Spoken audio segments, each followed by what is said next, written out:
नमस्कार, आदाब, सत श्री अकाल, राम राम। कैसे हैं आप लोग? एक बार जल्दी से कमेंट कर दें। मेरी वॉइस आ रही है आप लोगों के पास? सब कुछ बेहतर, सब कुछ क्लियर है। और आज की शुरुआत हम कर रहे हैं क्लास की। आज हम बात करने वाले हैं बजट और उसके कंपोनेंट्स को लेकर, टैक्सेशन को लेकर। और ये क्विक रिवीजन बहुत जरूरी है, मैंने कहा एग्जाम से पहले, क्योंकि हर एक चीज आपको रिकॉल करना जरूरी है, दोबारा से याद आना चाहिए। क्योंकि कई बार प्रैक्टिस की कमी रह जाती है, रिवीजन अच्छा नहीं होता। नॉलेज थी लेकिन एग्जाम में वो परफॉर्मेंस नहीं हो पाती, इसलिए जरूरी है आप एग्जाम से पहले एक बार कम समय के अंदर चीजों को जल्दी से रिवाइज कर लें। और आज हम बात बजट, उसके कंपोनेंट और टैक्सेशन की करने वाले हैं। तो चलिए शुरुआत करते हैं क्लास की। देखिए, यहां पर बजट से रिलेटेड दो चीजें हैं। एक तो फैक्चुअल इंफॉर्मेशन बजट की है प्रॉपरली, और एक है आपके पास जो कॉन्सेप्ट की हम बात करते हैं, यानी कि बजट के जो कंपोनेंट्स हैं, लाइक जो सोर्स ऑफ इनकम है, सोर्स ऑफ एक्सपेंडिचर है, हम उसकी बात करें, वो कंपोनेंट्स कहलाते हैं। तो चलिए शुरुआत करते हैं। देखिए, जब हम बात बजट की कर रहे हैं तो सबसे पहले हम ये जानते हैं कि बजट एक्चुअली क्या है। तो बजट हमारे संविधान के आर्टिकल 112 में है। अगर बात में केंद्र सरकार के विषय में करूं, लेकिन यही बात अगर राज्य सरकार के विषय में हो तो आर्टिकल 202 हो जाता है। तो केंद्र के लिए 112 है और राज्य के लिए 202 हो जाएगा। और बेसिकली हम बजट को फिस्कल पॉलिसी का पार्ट मानते हैं, यानी हिंदी में अगर मैं कहूं तो ये राजकोषीय नीति जो है, यानी सरकार की नीतियां, जिसमें हम टैक्स भी पढ़ सकते हैं, बजट भी पढ़ सकते हैं, सरकार के बाकी के कंपोनेंट्स भी डिस्कस कर सकते हैं बेसिकली। तो ये राजकोषीय नीति का ही एक भाग होता है, इसलिए इसको ही राजकोषीय नीति भी कह दिया जाता है, याद रखेंगे। दूसरी इंपॉर्टेंट बात यह है कि इसके अंदर हम बजट में जो जानकारी देते हैं जनरली, वो एस्टिमेटेड वैल्यूज होती है, यानी कि वो अनुमानित होती है। ठीक है, वो सारी वैल्यूज जो है अनुमानित हैं, एस्टिमेटेड है। यानी अगले साल क्या होगा गवर्नमेंट की इनकम और गवर्नमेंट के एक्सपेंडिचर, ये अनुमान ही लगाया जा सकता है। तो इसीलिए ये क्या है, बेसिकली ये गवर्नमेंट रिसीट्स, यानी सरकार की प्राप्तियां, और गवर्नमेंट एक्सपेंडिचर्स, यानी सरकार के व्यय का एस्टिमेटेड वैल्यूज है अगले फाइनेंशियल ईयर के लिए। तो अनुमानित प्राप्ति और अनुमानित व्यय की जानकारी हमें बजट में मिल जाती है। अब ये जो अनुमानित आय और अनुमानित व्यय है बजट के अंदर, बेसिकली जो सरकार बजट बनाती है तो इसके दो पार्ट करती है। देखो ध्यान से समझो, एक होता है हमारे पास टैक्स के रूप में।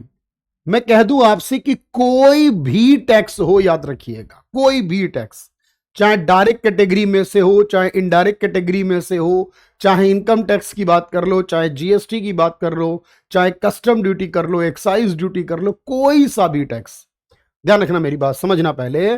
तो जितनी भी इनकम सरकार को टैक्स से यानी कर से प्राप्त होती है, और उसके अलावा जितनी भी इनकम सरकार को नॉन टैक्स, जैसे टैक्स के अलावा मैं कहता हूं कि सरकार को, मान लेते हैं सर कि सरकार को फीस से कोई इनकम प्राप्त हुई, अब ये टैक्स नहीं है, इसे नॉन टैक्स कहेंगे, फीस कहते हैं जिसे। सरकार को जुर्माना मिला तो आप कहेंगे सरकार के लिए इनकम है। सरकार को कहीं से ब्याज मिला, सरकार की इनकम है। सरकार को लाभांश मिला, यानी कि डिविडेंड मिला, प्रॉफिट मिला, यह सरकार की इनकम है। सरकार को कहीं से कोई ग्रांट यानी सहायता मिली, ये सहायता राशि मिली, एड कहते हैं जिसे, ये भी सरकार की इनकम है।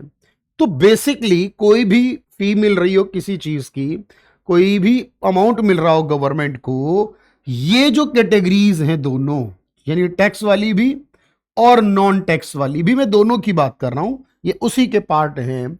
इन सबको याद रखना है रेवेन्यू रिसिप्ट कहोगे, इन सबको कहा जाएगा राजस्व प्राप्तियां। ये बहुत इंपॉर्टेंट पॉइंट है। तो इन्हीं को कहेंगे हम रेवेन्यू रिसिप्ट्स, यानी राजस्व प्राप्तियां।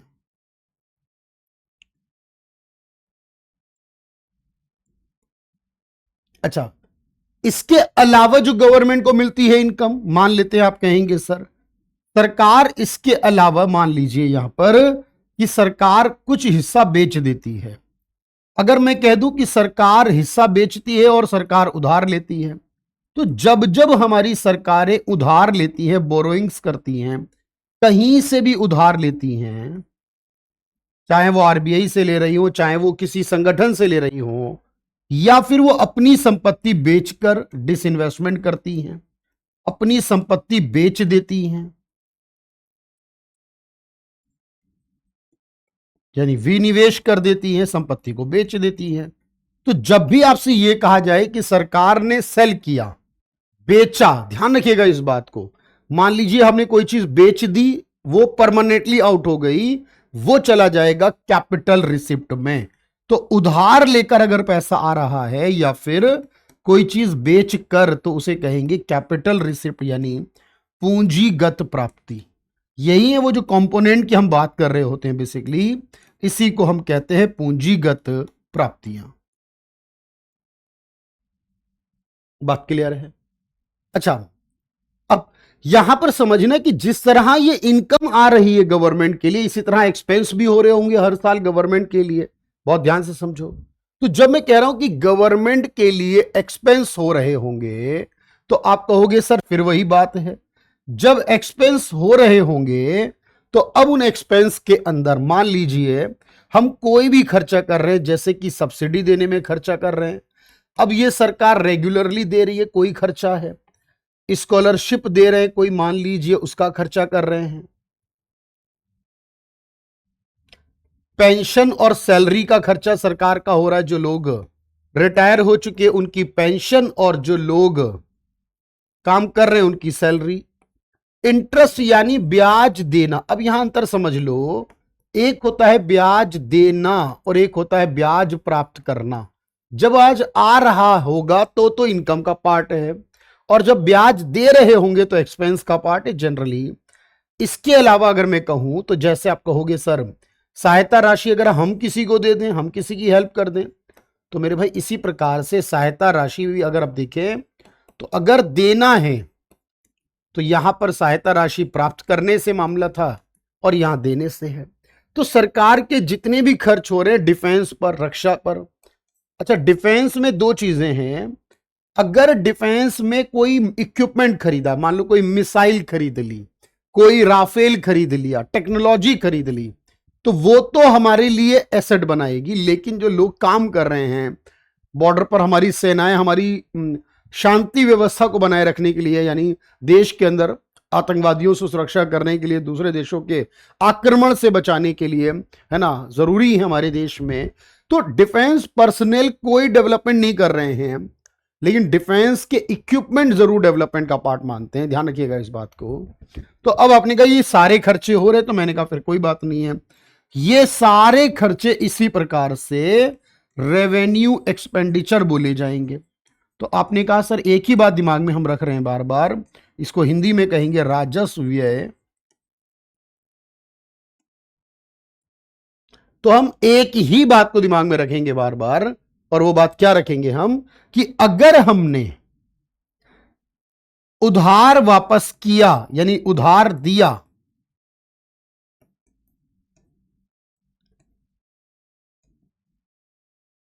उधार चुकाया, यानी हमने किसी से उधार लिया था वो दिया या किसी और को भी दे दिया, या जो पैसा है किसी इन्वेस्टमेंट कर दिया, यानी किसी चीज को बनाने के लिए निवेश कर दिया, लगा दिया।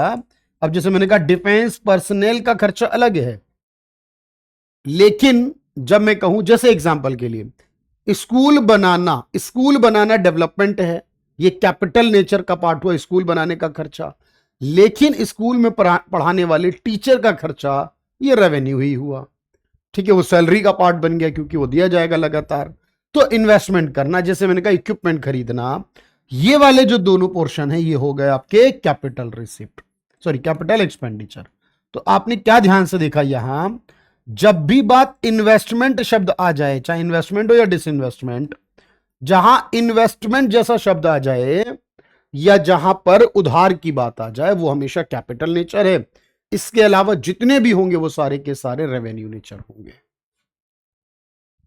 तो सबसे इंपॉर्टेंट बात यही है कि हम बात कर रहे हैं फिस्कल पॉलिसी के विषय में, संविधान की बात करेंगे, आर्टिकल 112 और 202 की बात कर रहे हैं।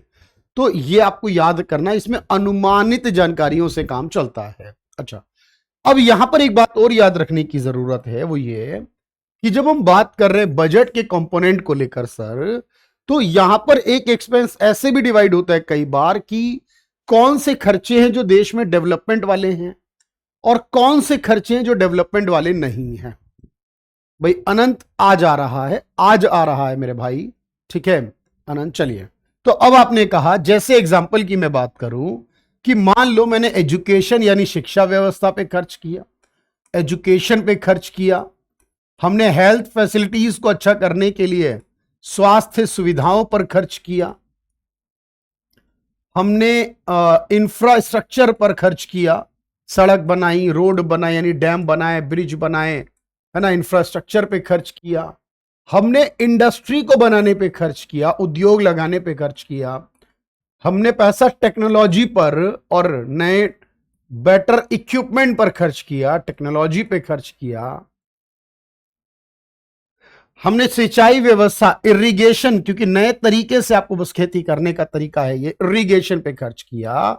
तो ये बेसिकली ये जो खर्चे हैं ना सारे के सारे, ये सारे खर्चे जो हैं वो डेवलपमेंट वाले हुए। ठीक है, ये कौन से हुए भाई? तो आप कहोगे सर इन सब से डेवलपमेंट हो रहा है, लेकिन अगर मैं कहूं कि हमने पुलिस पर खर्च किया, हमने डिफेंस पे खर्च किया,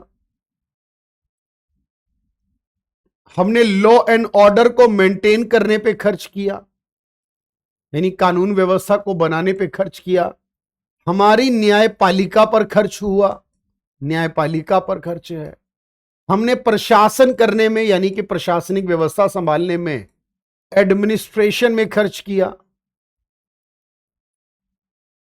हमने ब्याज देने में खर्च किया,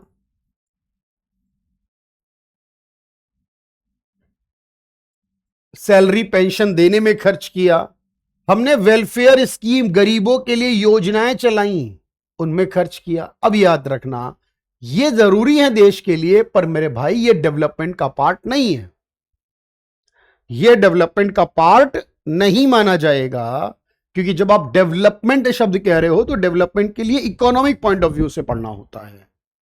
राजस्व का मतलब प्राप्ति होती है।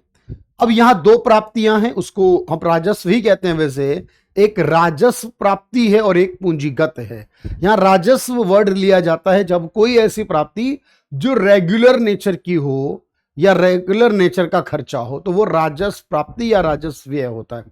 पूंजीगत वो जो लंबे टाइम को अफेक्ट करता है, जैसे आपने एक बार इन्वेस्ट कर दिया या डिसइन्वेस्ट कर दिया, उधार लिया या उधार दिया, जो लंबे टाइम को अफेक्ट करेगा वो आपका पूंजीगत यानी कैपिटल नेचर हो जाएगा। तो राजस्व का वैसे मतलब तो इनकम होता है, लेकिन यहां पर मतलब है उसका एक नेचर जो शॉर्ट टर्म के लिए होता है बेसिकली। अब इसी तरह से मैंने कहा ये सारे एक्सपेंस जो आपने याद रखे कि सर इन सब को करने से, इन सब में पैसा लगाने से डेवलपमेंट वाला होगा, और ये वाले जो हैं सारे ये नॉन डेवलपमेंट। तो एक आपके पास डेवलपमेंट होगा और एक आपके पास नॉन डेवलपमेंट होगा, हम ये बात भी याद रखते हैं भाई।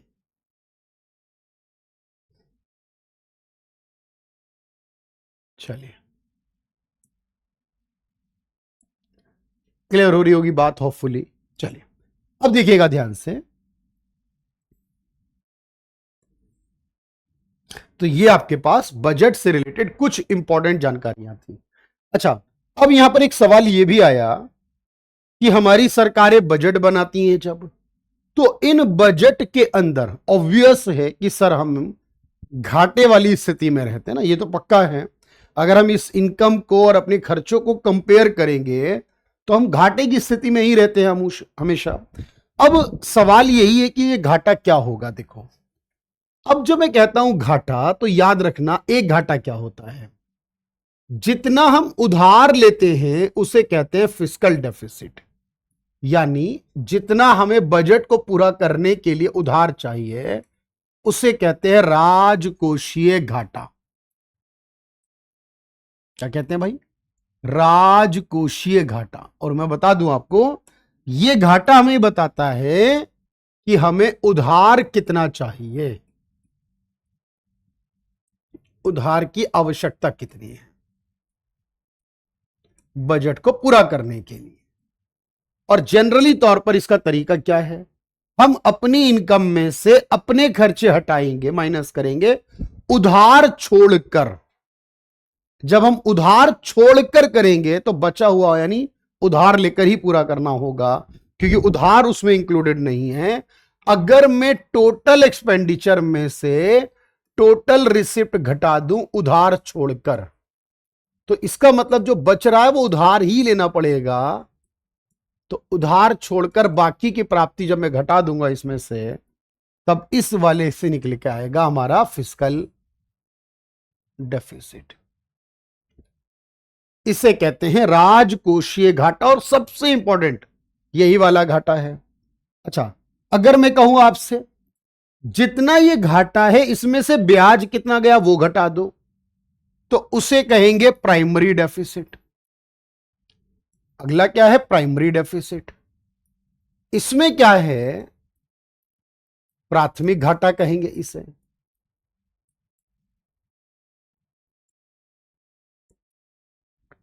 तो इसके लिए क्या करना है? जितना फिस्कल डेफिसिट है यानी जितना ये उधार है उसमें से कितना इंटरेस्ट में दिया वो घटा दें।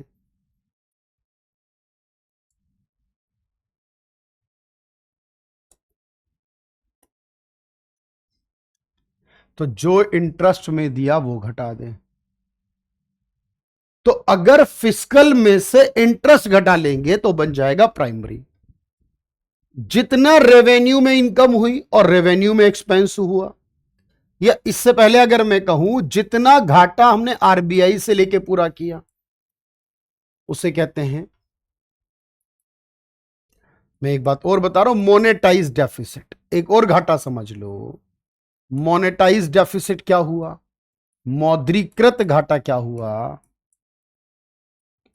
जितना घाटा आरबीआई से लेकर पूरा किया,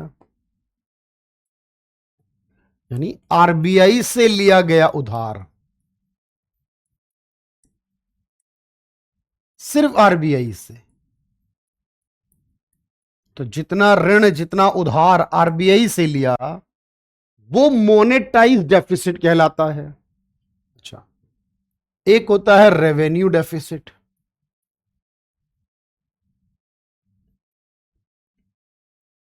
जिसे कहते हैं राजस्व घाटा।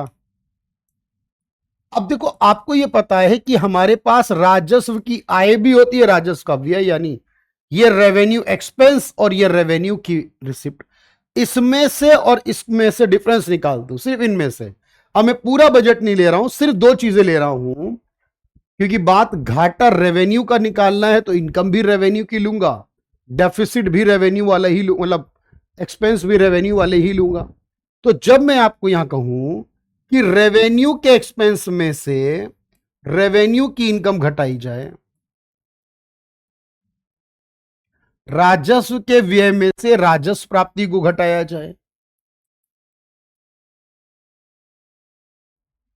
ये वाला पोर्शन,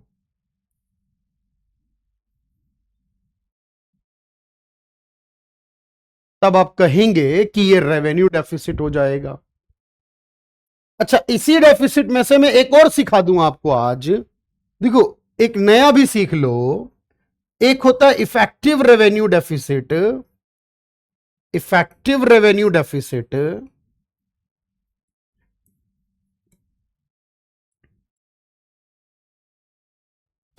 प्रभावी राजस्व घाटा। इसी घाटे में से अगर मैं एक और चीज माइनस कर दूं तो बनेगा प्रभावी राजस्व घाटा। क्या? ये जो रेवेन्यू का डेफिसिट आया है, रेवेन्यू के नुकसान आए हैं, जो पैसा हमने राज्यों को दिया है, ग्रांट फॉर कैपिटल एसेट, यानी हिंदी में कहूं अगर पूंजीगत संपत्ति के लिए अनुदान जो दिया है, सहायता राशि जो दी, पूंजीगत संपत्ति के लिए सहायता दी है राज्य सरकार को,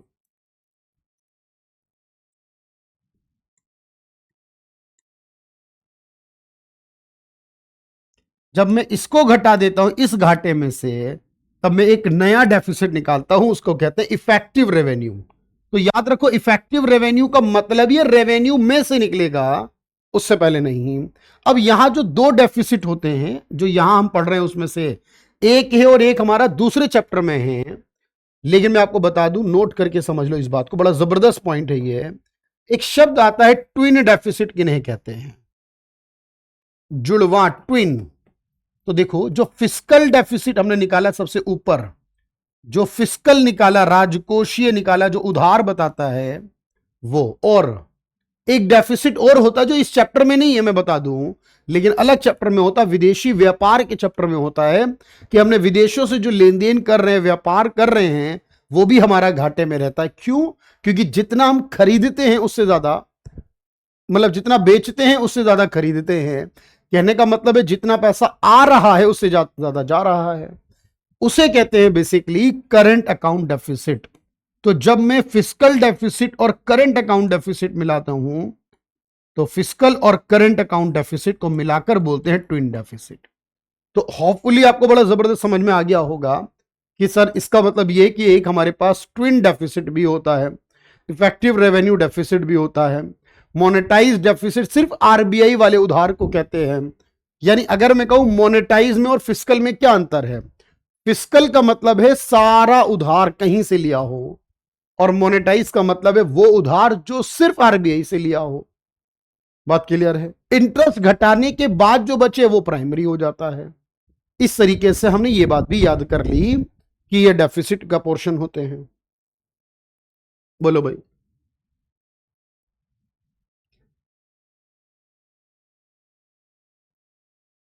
तो लगभग ये बात आपको पूरी तरह से क्लियर हो गई है। अब देखिए यहां पर अगला पॉइंट समझते हैं। अब हमारे देश में क्या है सर, कि जो बजट है हमारा वो घाटे में तो था, हमने उसके लिए उधार लिया, लेकिन कहां से लिया? एक तरीका आरबीआई है, ये तो पता चल ही गया, लेकिन और तरीके क्या होते हैं? देखो देखो, जब हम बजट पूरा करने के लिए उधार लेते हैं तो उसे कहते हैं घाटे की वित्त व्यवस्था। घाटे की वित्त व्यवस्था।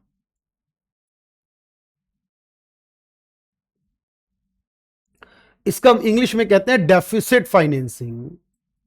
मतलब इसे कहते हैं उधार लेने वाली बात। अब इसमें एक तरीका तो आरबीआई ही हो गया और एक देश की जनता भी है। एक हो गया आरबीआई से और दूसरा है देश की जनता से।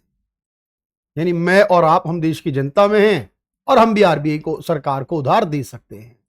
तो जब हम देंगे, आरबीआई देगा, तो ये माना जाएगा देश का इंटरनल मामला है, देश का इंटरनल है ये। अब मैं कैसे दूंगा?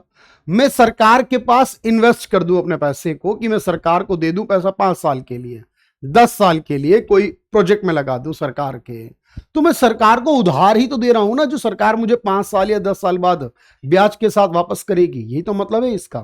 तो जो पैसा मैं सरकार को दे रहा हूं, सरकार मुझे वही पैसा 5 साल, 10 साल, 15 साल के बाद वापस करेगी। तो उधार हो गया। एक होता है अन्य देशों से उधार। अब अन्य देश है, उनकी सरकारें हैं, उनसे उधार ले लिया। और एक है जो अंतरराष्ट्रीय संगठन है हमारे, जो इंटरनेशनल ऑर्गेनाइजेशन है हमारी, जैसे कि वर्ल्ड बैंक है, आईएमएफ है, डब्ल्यूटीओ है, ये जितनी भी ऑर्गेनाइजेशन है वर्ल्ड की, इनसे उधार लेना। तो आरबीआई से लेना, इनसे उधार लेना, ये सारा का सारा पोर्शन है। बताओ भाई। तो बात लगभग यहां पर आपको क्लियर हो रही होगी कि इनसे उधार लिया जाएगा।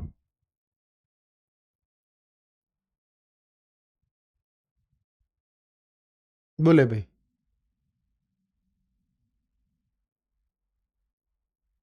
अब देखो, तो ये घाटा, और घाटा लगातार बढ़ा। अच्छा, घाटे के कारण क्या हो रहा है समझो। अच्छा, घाटे के कारण क्या हो रहा है, इस घाटे की वजह से क्या हो रहा है, देखो। अब आप कहोगे सर इस घाटा लिया तो उधार बढ़ गया।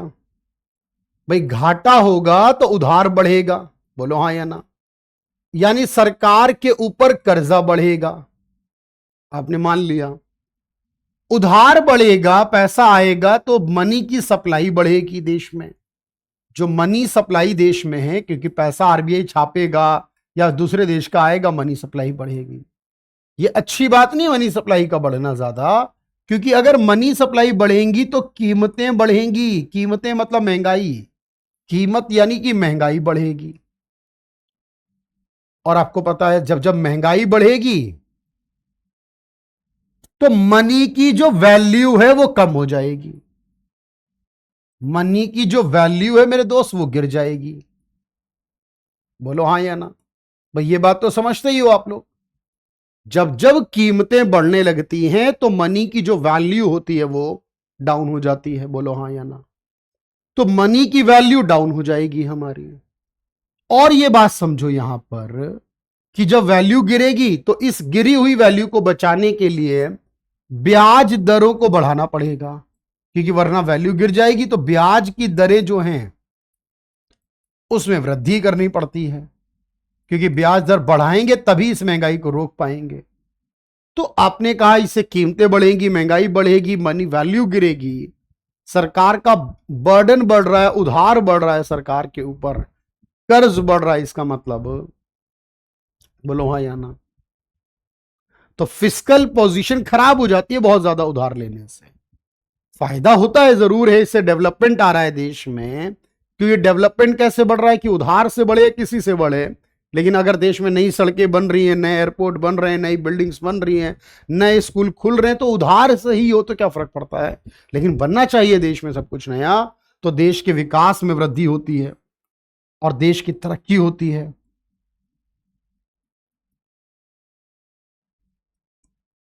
फायदे हैं लेकिन नुकसान ज्यादा है। मैं ये नहीं कह रहा फायदे नहीं है, फायदे हो सकते हैं लेकिन नुकसान ज्यादा है। इसीलिए हमारी सरकार ने यह कहा घाटा होता है कोई बात नहीं है, डेवलपिंग देशों में चलता है, लेकिन इसे हमें रोकने की जरूरत है समय पर। क्योंकि अगर हम समय पर इसको नहीं रोकेंगे तो फिर तो बढ़ता ही जाएगा। आज अच्छा लग रहा है कि चलो उधार से पैसा आया, सड़क बन गई नई, एक्सप्रेस वे, हाईवे, लेकिन चुकाना भी तो है बाद में। समस्याएं बाद को लेकर भी चलनी पड़ेंगी।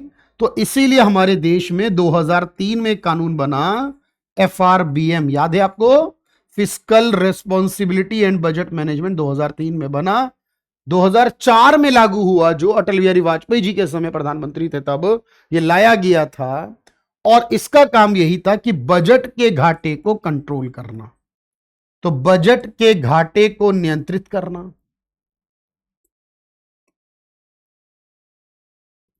कि इसको किसी तरह नियंत्रित किया जाए ताकि ये ना बढ़े।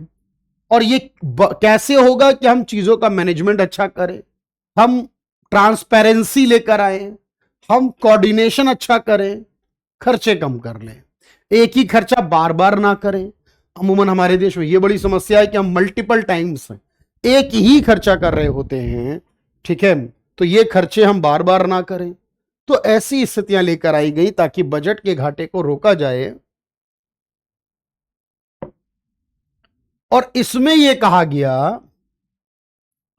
कि जो हमारा फिस्कल डेफिसिट है उसे 3% करेंगे जीडीपी का, जो हमारा रेवेन्यू डेफिसिट है उसे हम जीडीपी का 0 करेंगे, जो हमारा टोटल डेप्ट है, कर्ज है हमारे ऊपर, उसे जीडीपी का 60% करेंगे, राजकोषीय घाटे को जीडीपी का 3%, रेवेन्यू यानी राजस्व घाटे को जीडीपी का 0 पर लाना है, और डेप्ट को जीडीपी के 60% पर लाना। ये 3 लक्ष्य रखे गए जिन्हें अलग अलग समय के हिसाब से पूरा करना था। और इसीलिए कहा हम हर बजट में 4 बातें बताएंगे, हर बजट में 4 बातें बताएंगे। पहली बात बताएंगे हमारा फिस्कल डेफिसिट कितना है, दूसरी बात बताएंगे हमारा रेवेन्यू कितना है, कि हमारा टारगेट आया नहीं, तीसरा बताएंगे हमारा कर्ज कितना है, टोटल कर्जा कितना है, और चौथा ये बताएंगे कि हमारा टैक्स कितना आ रहा है जीडीपी के हिसाब से। ये 4 बातें हर बजट में बतानी जरूरी है इस कानून के हिसाब से, और ये 3 लक्ष्यों को पूरा करना भी जरूरी है। अब बताओ बात समझ में आई या नहीं? प्रॉपरली बात क्लियर होनी जरूरी है कि सर यहां ये बात समझ में आ रही है कि जब हमने डेफिसिट किए, जब हमने उधार लिया, और उधार लेने से क्या हुआ, और इस उधार को रोकने के कानून की बात मैंने करी, वो क्या थी। तो इस प्रकार से अगर आप देखेंगे ध्यान से तो ये बात आपको समझ में आ जाएगी। बोलो हाँ या ना।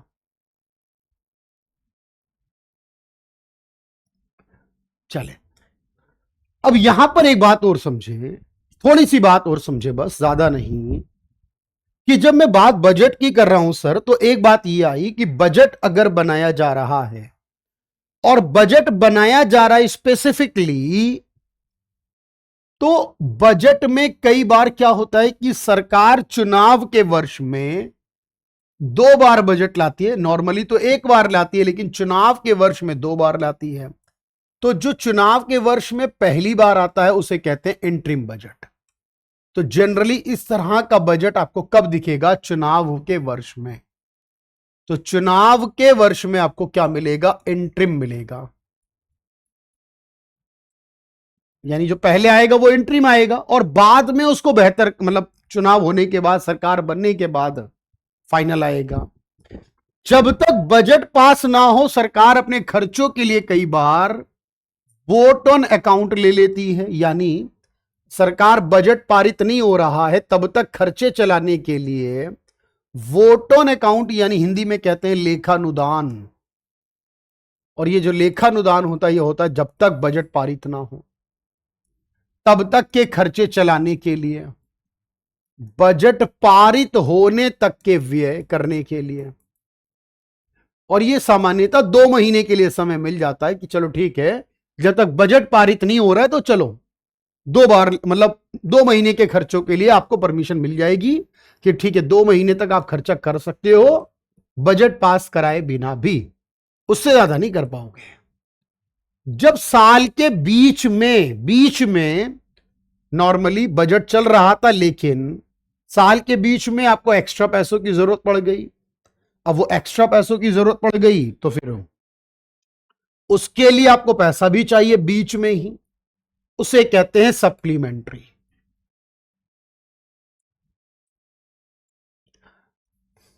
यानी वर्ष के मध्य में जब आपको अतिरिक्त धनराशि चाहिए हो, एक्स्ट्रा पैसा चाहिए हो, क्या बीच में ही पैसा चाहिए, तो सप्लीमेंट्री बजट लेकर आना पड़ेगा। अच्छा, तो जब भी बजट आएगा सरकार का, तो कब आएगा चाहिए बताओ? तो बजट आएगा फरवरी का पहला वर्किंग डे। सामान्य तौर पर बजट आएगा फरवरी के पहला वर्किंग डे। इस दिन सरकार हमारी बजट लेकर आएगी, और ये काम करेंगी वित्त मंत्री। अभी महिला है तो निर्मला सीतारमण जी हैं, वो पेश करेंगी, वित्त मंत्री पेश करेंगी बजट, जो संसद के किसी भी एक सदन में कर सकती हैं फरवरी महीने के पहले वर्किंग डे को। वैसे ये राष्ट्रपति की ओर से किया जाता है, ये ध्यान रखना है, ये काम राष्ट्रपति का है, लेकिन राष्ट्रपति की ओर से ये काम किया जाएगा वित्त मंत्री द्वारा। अच्छा, बजट की तारीख तय करना, वैसे ये काम भी राष्ट्रपति का ही है कि बजट की तारीख क्या है, लेकिन सरकार जो कहती है वो लगभग कर देते हैं। बजट की तारीख का तय करना भी राष्ट्रपति का ही काम है।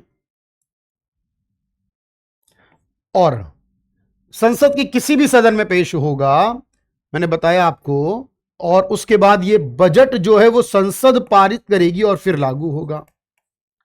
तो जब संसद द्वारा ये पास कर दिया जाएगा, उसके बाद ही ये लागू होगा। इसे बनाता है डिपार्टमेंट ऑफ इकोनॉमिक अफेयर्स। इस बजट को बनाने का काम है डिपार्टमेंट ऑफ इकोनॉमिक अफेयर्स का, जो वित्त मंत्रालय में ही आता है। तो ऐसा नहीं कोई अलग से है, वित्त मंत्रालय के अंतर्गत ही काम करता है ये। और ये डिपार्टमेंट बजट बना के सरकार को देता है, यानी सरकार उसको हमारे सामने, जनता के सामने पेश करती है संसद के अंदर। और जिस दिन बजट आता है, जिस दिन बजट आता है उससे एक दिन पहले, बजट से एक दिन पहले, यानी जनरली 31 तारीख को एक रिपोर्ट आती है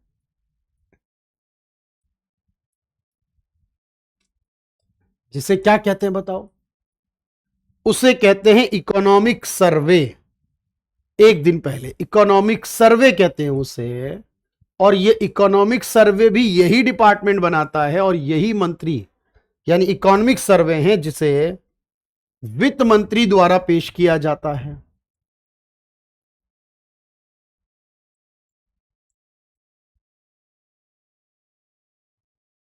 तो इसे वित्त मंत्री द्वारा ही पेश किया जाता है। और यह भी सर्वे एक दिन पहले आता है देश की आर्थिक स्थिति बताने के लिए, देश की वर्तमान आर्थिक स्थिति, भविष्य की नहीं। तो देश की वर्तमान आर्थिक स्थिति कैसी है यह बताने के लिए सर्वे रहता है, जो एक दिन पहले होता है। आर्थिक स्थिति बताने के लिए होता है। बोलो हाँ या ना। और याद रखना भाई, ये बजट हमारे देश में लगातार चल रहे होते हैं।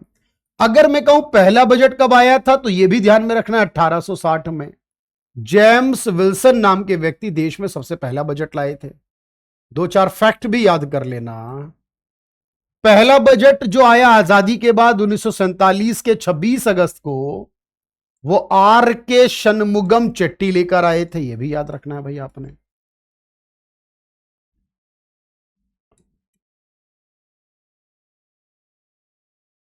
जब हम कहें कि पहली बार किसी महिला द्वारा बजट, तो 1970 में इंदिरा गांधी द्वारा आया था।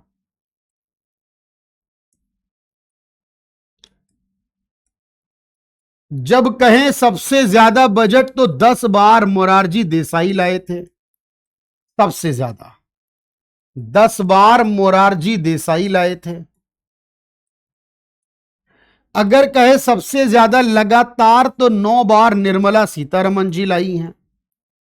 लगातार 9 बार ला चुकी है निर्मला सीतारमण जी।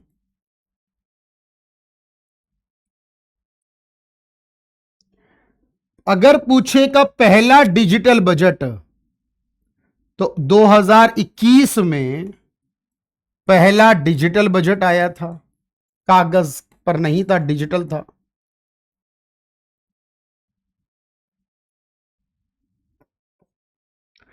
और बजट हर बार आता है, इस बार भी आया है बेसिकली। और बजट जो आता है उसके सारे खर्चे कंसोलिडेटेड फंड से होते हैं। तो बजट के सभी खर्च, सभी व्यय सरकार की संचित निधि से, यानी कंसोलिडेटेड फंड से होते हैं, जो कि आर्टिकल 266 में है। सरकार की संचित निधि, कंसोलिडेटेड फंड ऑफ इंडिया से हम सारे खर्चे पूरे करते हैं। तो ये कुछ बातें अगर आपने रिवाइज कर ली, रिकॉल कर ली, तो मुझे लगता है कि अब आपका कोई पॉइंट नहीं छूटेगा। तो ये जबरदस्त है कि सारे बजट के कंपोनेंट आपने करने थे, और लगभग ये सारा जब आपने रिवाइज कर लिया कि इनकम के सोर्स क्या हैं, एक्सपेंस के सोर्स क्या हैं, डेफिसिट कितने टाइप के हैं, उधार कहां से लेते हैं, उधार के लेने से क्या होता है, और बाकी के अदर इंफॉर्मेशन, तो अब आपके लिए कोई समस्या मुझे लगता नहीं होने वाली। तो जबरदस्त तरीके से आपने ये सारे पॉइंट कवर कर लिए हैं। तो चलिए भाई, ठीक है यहां तक। अनिकेत, गायत्री, पलक, आराध्या, एवरीवन, चलिए। तो फिलहाल आज के लिए इतना ही रिवीजन जरूरी है। Thank you everyone, thank you so much.